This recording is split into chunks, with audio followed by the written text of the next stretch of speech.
Good morning, তোমরা সবাইকে স্বাগত। আমি যাচ্ছি আমার রেড পান্ডা ধুতে। অনেক দিন আমার রেড পান্ডাটা সার্ভিস করা হয়নি, তো আজকে তাকে একটুখানি প্যাম্পার করতে নিয়ে এসেছি একটা জায়গায়। দেখতে দেখতে বৃষ্টি চলে এলো। জায়গাটা খুবই ভালো, আমি আগেও এসেছি। তোমাদের যদি জায়গাটা সম্বন্ধে জানতে চাও আমাকে একটু ডিএম করে আমি তোমাদের ডিটেলসে জানিয়ে দেবো।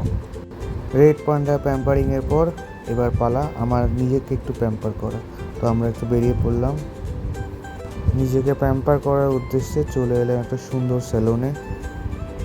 মাঝে মাঝে নিজের খেয়াল রাখাটা খুবই দরকার। আমাদের এই ব্যস্ততার জীবনে ভুলেই যায় নিজেদের খেয়াল রাখতে। আজকে আমি এই স্যালুনটায় প্রথমবার ভিজিট করলাম। ওনাদের সার্ভিস আমার ভীষণ ভালো লাগলো। খুব যত্ন সহকারে আমাকে একটা মনের মতো লুক দিল। আর লাইফে চাপ সবসময় থাকবে, তো নিজেকে খেয়াল রাখাটাও খুব ইম্পর্টেন্ট। চলো আজকের মতো বাই, দেখা হচ্ছে নেক্সট ব্লগে।